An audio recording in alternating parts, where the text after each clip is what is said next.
It's Ash from Super Videos back for another video for season 9/10 of The Walking Dead. In this video we're going to be looking at whether Negan will get his storyline with Alpha and Beta.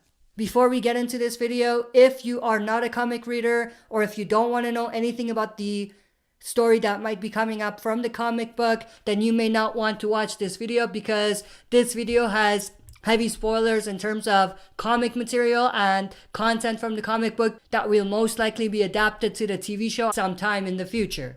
Now, with that spoiler warning out of the way, if you are still here and interested in this video but you don't read the comics and you don't know what story we're talking about, so this is what happens. So in the comic book, just like the TV show, Negan escapes from his cell. In the comics, Negan actually stumbles upon the Whisperers, and he basically meets Alpha and the other Whisperers. Now, Negan does not agree with how the Whisperers live. He doesn't like what he sees. He pretends to join the Whisperers initially, and even pretends to fall in love with the Whisperers' leader, Alpha. Of course, with all enemies, with all villains, they die at the end of the day, with Negan being an exception. Once given a chance, what Negan does is actually he kills, yes, you heard right, he kills and decapitates Alpha's head and brings Alpha's head to Rick in the comic book as a way to show Rick how much he's changed. So he single-handedly kills the leader of this new villainous group that we see, the Whisperers. That's epic, that's insane, and that's just one of the few reasons why I think it should happen in the TV show. So of course, we do have that kind of interaction between Alpha and Negan when Negan stabs Alpha and kills her right there on the left. You can see part of the image right there. So now that you're caught up, do I think this is gonna happen? I think it should. I absolutely think it's necessary for the story for this to happen. There's actually three main reasons why this needs to happen in the show. One is that it's going to move Negan's story forward. And it's going to have an impact on not only the audience, but the characters in terms of how they view Negan. And it goes a long way in redeeming Negan and creating a circumstance in which we might see Negan as not the bad guy anymore. The second reason why I think it's necessary is that it's going to move the Whisperers' story forward. Lydia, Alpha, and Beta. There's definitely a complex, intense, and sickening story when it comes to Lydia. So what happens is, and I'm just going to run this very quickly for those of you that might not know, is that with the Whisperers, they have a philosophy where it's the survival of the fittest, and that you can do anything you want as long as you follow the leader. And the leader does not object to or does not stop you from doing anything you want unless it's questioning her power or trying to gain power or doing something that's going to hurt the entire community. So as part of that, what happens is there's going to be a bunch of Whisperers that sexually assault and rape Alpha's daughter, Lydia. And Alpha does not object to that. And she lets it happen. She turns a blind eye on that. And she basically lets the Whisperers do whatever they want.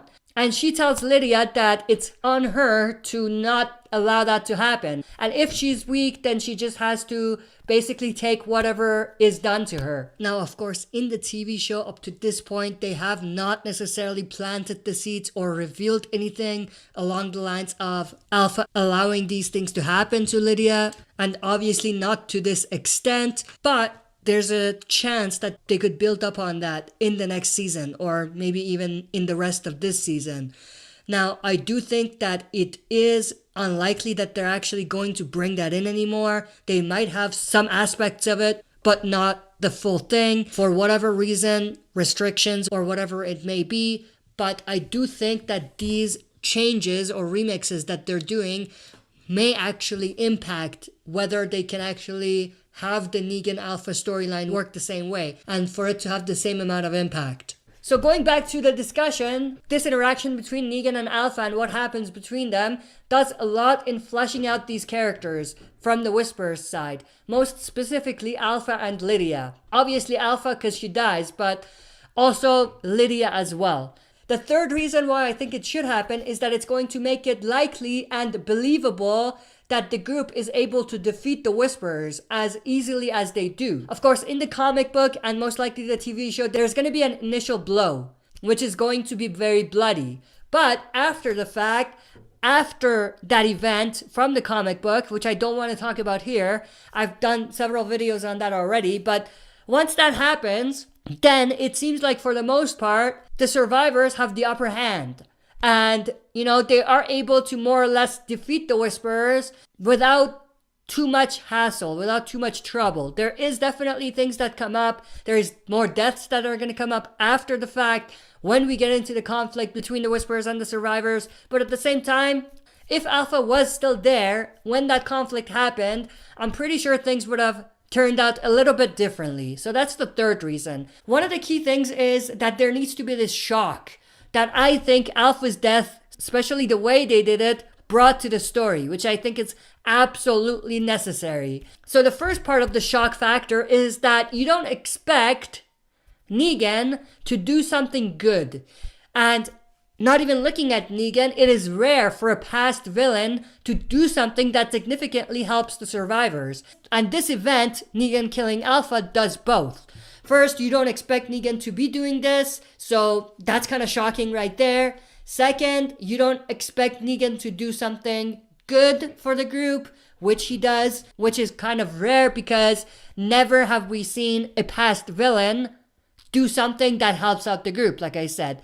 We didn't see that with any of the previous villains. But to be fair, none of the other villains made it past their storylines and they died at the end of their story, which is very different with Negan. So this action goes a long way in redeeming Negan, not making us like Negan, but making it so that not only the audience, but the survivors relate to Negan a little bit better, a little bit more. And they can entertain the idea of letting Negan live and even help them in the future. Now, the second part of the shock factor is that you don't expect the big bad of a new villainous group to die this early. So in the comics, this actually happens pretty early on when the Whisperers are introduced. And that definitely adds to the shock factor. You don't expect the main leader to die so early by the hands of none other than another villain. You know what I mean? So that's another part of the shock factor. Now, with that said, in brackets, I do want to say that in the comics, it did happen a little bit too quickly. And they needed to flesh out Alpha's character a little bit more, and she needed to be involved in the conflict a little bit longer. But I definitely think that it was necessary to kill her off earlier than we expect, to have that shock factor. Now, when it comes to the TV show, I hope they do a similar thing, where it does happen early on to have that shock factor. But I hope that she gets a little bit more time and her character is fleshed out a little bit more than it was in the comic book. And I hope that she's a little bit more involved in the conflict than she was in the comic book. And plus, it seems like they are making Alpha in the TV show more muscular and more physically capable, which means that she can handle her own, which is very cool. So she might even be able to handle her own when she's confronted by Negan. And maybe it's not going to be as quick as it happened in the comics, which is definitely interesting, but depends on how they do it. It might not necessarily work. But to keep the discussion short, I think that it would definitely be beneficial to have that shock factor of killing her off earlier than we expect, but I hope they have her be a little bit more involved in the conflict before she's actually killed off. Now, going back to the discussion we had about Lydia, if they stay true to the comic book and follow Lydia's comic book storylines in terms of how the Whisperers treat her and how Alpha allows it to happen, then it almost certainly means that we will see the Alpha Negan story coming up. Because one of the key things with Lydia was that she was being raped and Alpha was allowing it to happen. Now, what we know from the comic book and the TV show, they emphasized that in the TV show, Negan is against rape. He killed one of his own men because he was acting like he was going to rape Sasha. So we know where Negan stands when it comes to raping women. So that means that if Negan sees this or hears about this, he is not going to want to stick around with this group. Because as bad as he is, or as bad as he might seem, one principle that he never goes over is the principle he has when it comes to women and believing that it's wrong to rape them. So if he's in a situation where he sees or hears about something like this, he's not going to want to stick around. And he might even, if given a chance, punish the people that allow it to happen. Of course, I'm referring to Alpha. Because in Negan's mind, he was a leader that did what he needed to do to stop that from happening in his group. Alpha is in a similar place of power of where Negan was when he was leading the Saviors. And Alpha is letting it happen. So she's responsible in Negan's eyes. So I think Negan would come for Alpha just for that fact alone. So if they follow that part of the story, and if Negan is in a situation where he knows about that and is with Alpha, I'm sure that he's going to want to do what he does. Not just to redeem himself to the survivors, but also to make a point and to punish the people that he sees as being responsible for these things happening. And another thing that I do want to touch on is Negan killing Alpha and taking out the main leader makes the Whisperers weaker, much weaker, and less strategic than they were when Alpha was there. From the comic book, we know Beta is not a very good leader, and he acts on instinct, and he doesn't necessarily use his brain to lead. And if you are a good leader, you might not necessarily make those decisions or do certain things that Beta does in the comic book. So taking out Alpha, the much stronger and more strategic leader, actually gives the survivors an upper hand in the conflict and makes it easier for them to win against the Whisperers.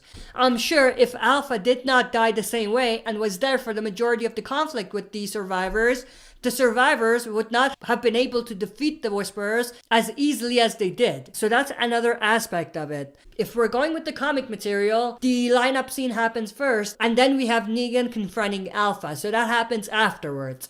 So if they're going to follow the comic book, then this confrontation between Negan and Alpha is most likely going to happen in season 10. Now another question is, how will this happen if Rick is not there? So it's not like the comics where Negan can kill Alpha and decapitate her head and bring it to Rick to show that he's changed because Rick is not there. So who is he going to bring it to if he does? I think it makes a lot of sense for Negan to bring it to Daryl and Michonne, or Daryl or Michonne. Negan has history with both of those. Of course, we know the history Negan has with Daryl, but with Michonne, they did have those conversations when Negan was in a cell. So we do know Negan and Michonne have a history as well. So it makes a lot of sense for Negan to bring it to either Daryl or Michonne. And I think that's one of the key things that they might remix when it comes to Negan and Alpha's story in the Walking Dead's TV show. I think Negan is the number one choice for me to be the one that kills Alpha.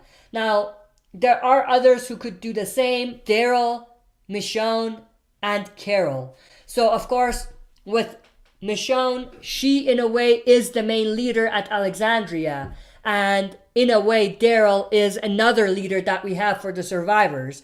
And if you look at the Whisperer side, we have Alpha and Beta. So in a way, Alpha is Michonne's arch nemesis and Beta is Daryl's arch nemesis. So it makes a lot of sense for Michonne to be the one that kills Alpha, and likewise Daryl to kill Beta. And that's definitely a possibility. But like I said, it makes more sense and it's more shocking and interesting and iconic for Negan to be the one that kills Alpha. I definitely think Michonne could be doing that. And the fact that she has a katana, it makes it even more possible for her to be the one that decapitates Alpha. But at the same time, I don't know, I'm just leaning more towards it being better fitting for Negan. So I think it's better for Negan to kill Alpha. At the same time, Carol is there as well. And we know she's a badass. We know what kind of crazy shit Carol can do. So it's also very possible for Carol to be the one that decapitates Alpha's head and brings the head to Michonne or Daryl or something like that. And I think the person that made this photoshopped image of Carol holding the head was definitely inspired by that idea. So I think as far as Alpha, I would say Negan first. I want Negan to do it, but if not Negan, then probably Michonne and Carol will be the third person, and Daryl will be last. Now going into Beta. Now before jumping into who I think is gonna kill Beta, the first thing we need to talk about is whether I think we're gonna have the Negan Beta storyline.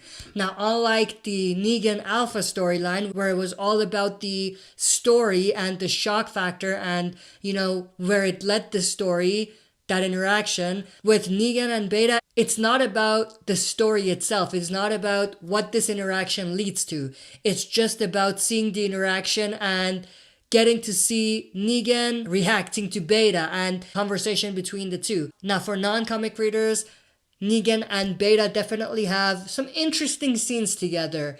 Negan definitely reacts in a very interesting and comedic way to Beta. He even has a name for him. He calls him Frowny McTwo-Knives. But I just think that this interaction is not about where it leads the story. It's about seeing someone as intimidating as Negan reacting to someone as intimidating as Beta, and to actually see Negan, maybe for the first time, being intimidated in a way by someone else. And there's definitely going to be a lot of very interesting Negan dialogue, very Negan-esque, things that we might not have gotten in the last season, that we may have missed from Negan, and I definitely hope that they do that. Now, the fact that they did have the Beta-Daryl showdown a couple episodes ago, it does take away a little bit from the Negan-Beta interaction on their story. Not fully, but just a little bit. Now, that doesn't mean that Negan and Beta are not going to get their story or their showdown. It just means that it might be done just a little bit differently. It might be tweaked just a little bit. It might be remixed in a way. But I just hope that at the end of the day, we get some interaction between the two and we get the Negan lines from the comics that are not only iconic from the comics at this point in the story when it comes to Negan's story, but also they are a great way for us to kind of get away from the intensity that the Whisperers bring and to have a little bit lighter moment. I think for Beta, it makes the most sense for Daryl to do it. I think if Negan is the one that kills Alpha, it makes more sense for Daryl to kill Beta. But if they have either Michonne, Carol, or Daryl killing Alpha, then it makes the most sense for Beta to be killed by Negan or something along those lines. Because if you're going to have both of the survivors killing both of the villains, then you're not really utilizing Negan the way he was supposed to be utilized and giving us the shock that was in the comics that was iconic. Now, in a way, they could potentially have it so that Negan kills Beta in a similar fashion. But with that said, I think the connection that they had with Negan pretending to fall for Alpha and the fact that Alpha looks a lot like Negan's wife before the apocalypse, before she passed, I think that connection is stronger. And I think that's what puts more weight into that feeling more genuine. And I think that was a big part of why that scene felt so right when it happened in the comics. So because of that, I think it makes more sense for Negan to kill Alpha and not Beta. But I definitely want to know everyone's opinions about this. Who should kill Alpha and who should kill Beta? That's it for this video. See you next time for another super video. If you like what you see, press like, subscribe for more content, and press the bell button to receive notifications for daily uploads.